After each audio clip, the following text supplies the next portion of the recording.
Azolla అనేది సాధారణ నాచుతో పాటు కలిసి పెరిగే ఒక నీటి మొక్క. ఎరువులకు బదులుగా ప్రస్తుత పరిస్థితిలో ఇది ప్రాముఖ్యత పొందింది. అందువలన దీనిని పశువుల దానాగా వాడడం జరుగుతుంది.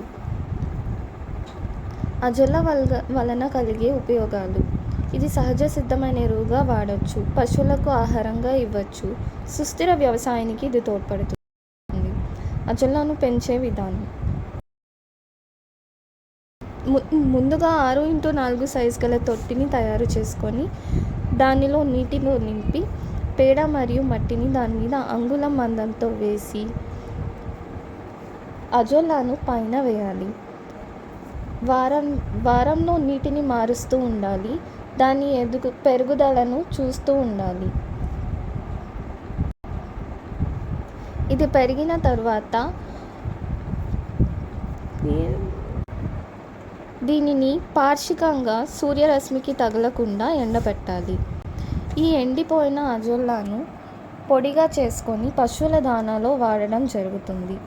5 పశువులున్న రైతులు ప్రతిరోజు 12 కిలోల అజొల్లాను దిగుబడి వచ్చేలా చూసుకోవాలి. రోజుకు 1 కేజీ అజొల్లా దిగుబడి వచ్చిన దానిని ఎండబెట్టుకొని పొడి చేసుకోవాలి.